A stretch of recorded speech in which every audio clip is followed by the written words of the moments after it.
Frédéric de Brabant, bonjour. Vous êtes expert comptable et commissaire aux comptes. Alors, est-ce que vous pouvez nous expliquer les raisons de votre présence ici, à ce 6e congrès régional de la profession?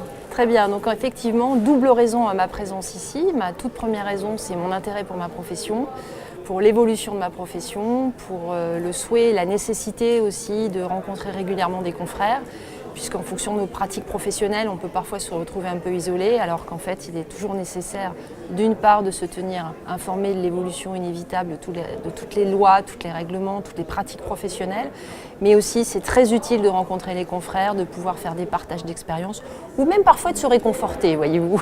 Donc le premier intérêt de ma présence ici est effectivement celui-là. Le second intérêt, c'est que c'est un moment tout à fait précieux pour rencontrer les élus de notre profession et là encore se tenir informé de ce qui se passe et pouvoir être proche de sa profession et de nos différents métiers, puisque dans la profession d'expert comptable, il y a différents métiers.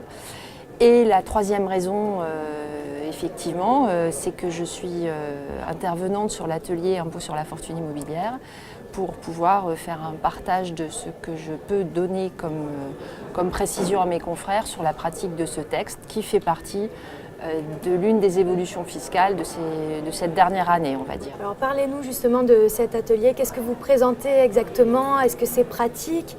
Et quels ont été les retours de vos confrères? Alors en fiscalité, on se doit toujours d'être pratique. Donc l'impôt sur la fortune, la particularité de cet impôt, c'est que c'est un impôt qui existait sous une autre forme et avec effectivement des modalités un peu différentes. Et c'était le fameux ISF qui a fait beaucoup couler d'encre. Et effectivement, lorsque l'impôt sur la fortune est sorti, donc c'était la loi de finances l'année dernière, il a été présenté comme le grand frère ou le cousin de l'impôt sur la fortune, mais de manière beaucoup plus simple. Et on nous avait dit, on nous avait un petit peu vendu du rêve. Et en réalité, c'est un impôt qui techniquement est beaucoup plus complexe qu'il n'y paraît. Il est faussement simple parce que tout est dans son titre, l'impôt sur la fortune immobilière, mais en réalité, on prend l'immobilier sous un sens large. Alors pourquoi ça intéresse les confrères? C'est parce que dans nos clients, on a parfois des particuliers, parfois des dirigeants de sociétés, des associés aussi de sociétés qui se trouvent à avoir un certain patrimoine immobilier, pas nécessairement uniquement personnel, mais aussi un patrimoine professionnel. Et il y a toujours cette nécessité de les accompagner, d'accompagner nos clients, soit dans des réflexions purement fiscales et purement patrimoniales, puisque la gestion de patrimoine est aussi une des missions que peut avoir un expert comptable pour ses clients, soit effectivement dans un environnement de conseil, puisqu'on a un devoir de conseil, ne serait-ce que pour attirer l'attention de nos clients et les alerter sur les dispositifs fiscaux auxquels ils peuvent être soumis parfois sans s'en rendre compte.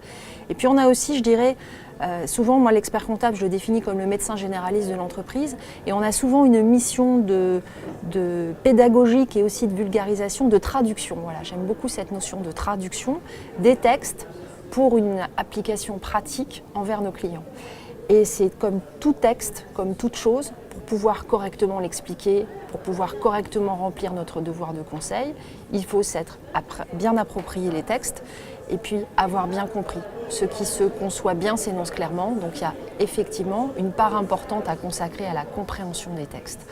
Et effectivement, dans notre profession, l'aspect formation est important et il est inévitable que tout expert comptable a un travail énorme de mise à jour de ses connaissances qui va bien au-delà de la simple revue des documentations professionnelles qui sont à nous.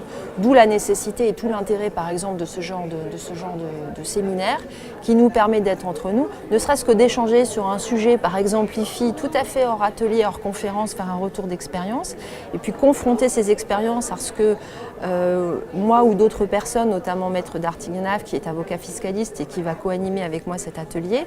D'ailleurs c'est très intéressant, le mariage du droit et du chiffre, l'union du droit et du chiffre pour faire une présentation à des confrères, c'est une opportunité vraiment très bien, très belle.